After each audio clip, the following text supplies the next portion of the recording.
Imagine you're a chameleon, blending into the background, never wanting to rock the boat. But beneath that facade, what's really going on? What if I told you people-pleasing isn't just about being nice, but actually a desperate attempt to fill the void left by unresolved childhood pain? Intro.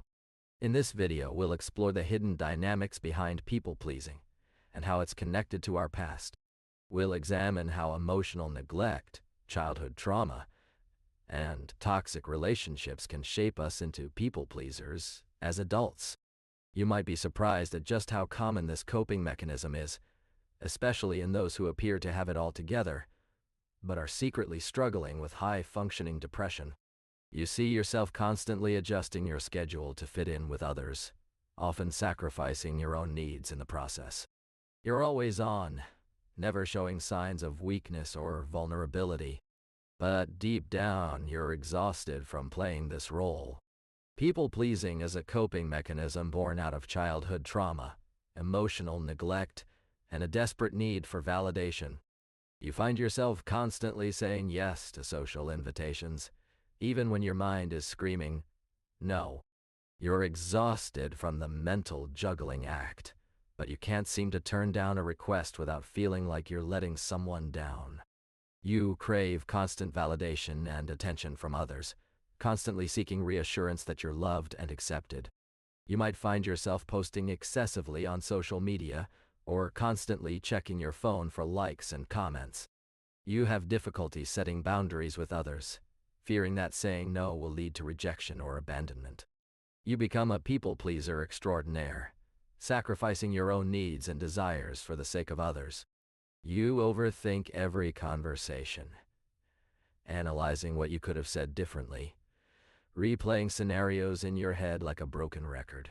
You're afraid of conflict, but more afraid of being alone with your thoughts.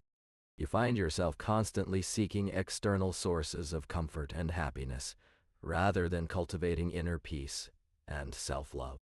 You might turn to substances, hobbies, or even toxic relationships as a means of escapism. You struggle to prioritize your own needs and desires, consistently putting others' demands above your own. And yet, deep down, you feel empty, unfulfilled, and just plain miserable. Now that we've identified these signs, let's dive deeper into the connection between people-pleasing and toxic relationships. You may find yourself going out of your way to help others, even if it means sacrificing your own needs and desires. You might be the one who always says yes, even when you mean no, or you're constantly dropping everything for someone else's emergency. This people-pleasing behavior can actually attract toxic relationships into your life. Think about it. If you're consistently putting others' needs before your own, you may start to feel like you need them more than they need you. You become dependent on their validation and attention to fill the void within yourself. This can be especially true in relationships where there's a power imbalance, with someone who's manipulative or controlling. You might feel like you're walking on eggshells, never wanting to rock the boat, just to maintain the illusion of peace. But deep down, you know something is off. You feel drained, resentful, and trapped. The cycle can be hard to break, because it's based on a desperate need for control and validation. But here's the thing. People-pleasing may have started as a coping mechanism for your own pain, but it's now perpetuating more harm than good. You've been sacrificing your own needs for so long, you might not even remember what it's like to prioritize yourself. You're constantly saying yes, always putting others first, never wanting to let them down. But in doing so, you're slowly eroding your sense of self-worth. You start to doubt whether you have anything valuable to offer, and that fear of inadequacy becomes a perpetual companion. You begin to neglect your own needs, ignoring the whispers of your intuition, suppressing your emotions, and silencing your desires. Your relationships become transactional, with you constantly giving without receiving in return. The exhaustion is palpable, but you push through, convinced that this is what love or friendship looks like. But here's the truth. People-pleasing is not a form of love. It's a coping mechanism for your own pain. You're hiding behind others' expectations to avoid confronting your own fears and vulnerabilities. It's time to ask yourself, What am I trying to hide from? What are the wounds that I'm desperate to keep covered up? As we work to break this cycle of people-pleasing, let's start by acknowledging the subtle signs that you're doing so. Are you constantly saying yes to invitations, even when they drain your energy? Do you find yourself overcommitting and overpromising just to avoid disappointing others? Or perhaps you're the one who always puts on a mask of perfection, never revealing your true thoughts or feelings. You see, people-pleasing is often a cry for help, a desperate attempt to fill the void left by childhood trauma or emotional neglect. But in doing so, we sacrifice our authenticity, our true selves, on the altar of external validation. We become chameleons, adapting to every situation, never daring to be ourselves.